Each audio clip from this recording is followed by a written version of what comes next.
Okay, it's chapter 8, and here we're going to be talking about democratizing leadership development or leader development.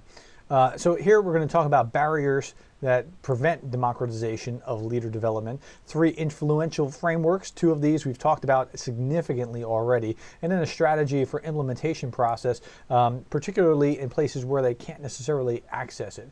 So barriers include things like traditional mental models of leadership that's top-down. CEO wants you to do something, and so you do it because it's top-down, and your manager tells you to do it, as opposed to thinking through it. How do we elicit as much leadership ability as we can throughout the organization? Leadership development business models we'll talk about in a little bit, and then scaling as a means of change. So let's start with 3 influential frameworks. We already talked about this. Assessment, challenge, and support has to be in any leadership development experience. And what you're trying to do is get DAC, direction, alignment, and commitment. ACS is assessment, provides formal and informal data that help increase understanding of oneself and others. Challenge identifies growth experiences that lead to development, and support provides a means and assistance to achieve milestones along the way of the developmental journey. And you know, I like this term, developmental journey, because as a leader, you're actually kind of growing as you're moving forward in time and space, and it is really a journey. It's not just like you get to a particular place, haha, I've arrived, I'm a leader. Now, DAC, direction, alignment, and commitment. Leader development focuses on increasing the capacity of individuals to contribute to a collective's direction, alignment, and commitment. The DAC framework suggests here a shared understanding of where the collective is headed with respect to vision, goals, and objectives. That's direction. Effective communication, coordination, and collaboration. That is alignment. And then pursuing collective goals over and above individual goals, and that's commitment. Okay, so that is essentially the framework of what leadership is. And the first part here, when we had the assessment and challenge and support, is how you're going to look at it and measure it and understand it.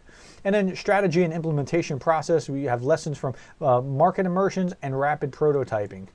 So lessons from market immersions. Well, what they found when they are involved in the market immersion is that language is very important. How you say whatever it is that you're saying, or how you're describing even what is leadership. The value of storytelling. You know, some people don't think in terms of describing leadership like I did this or I did that. But you know, when you ask them, when you try to elicit it from them, you can get some things that they understand intuitively what leadership is. You do this too. What's the definition of there was a famous quote about, you know, what's the definition of pornography? I think it was Justice Stewart, Potter Stewart said, I don't know, but I know it when I see it. Same kind of thing with leadership. You know good leadership when you see it, and you know bad leadership when you see it.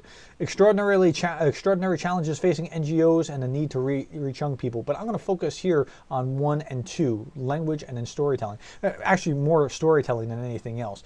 Lessons from market immersion, the subtlety of language. Many of the young Ukrainians we met associated leadership with government oppression and corruption. Now, of course they would, because in their context, leaders were all party members who, if you weren't in the party, in the Soviet system, were being oppressed. When we change our language from leadership to capacity building, which is essentially what leadership is, or empowerment of young people, we received a more favorable response. It's pretty interesting. The value of storytelling. We began by asking for a story about a time when you found your purpose, that's direction, about a time when everyone worked well together, that's alignment, or a time when everyone was motivated to and inspired to work, and that's commitment. Those are the essence of what leadership is.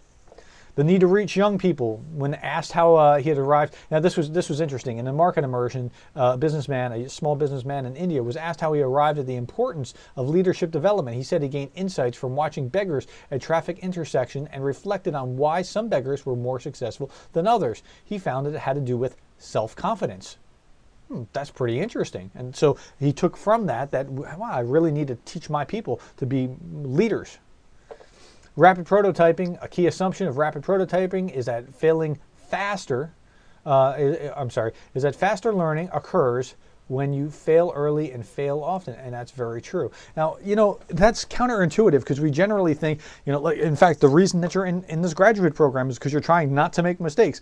I had a professor in my MBA program that he was a serial entrepreneur. He said, every mistake you make in business costs you real money. But it's not about making the mistakes or not making the mistakes. It's actually about learning the lessons as quickly as possible. And along those lines, I found this book fascinating, The Midas Touch. This was Donald Trump and Robert Kiyosaki, and they're talking about their background and business experience.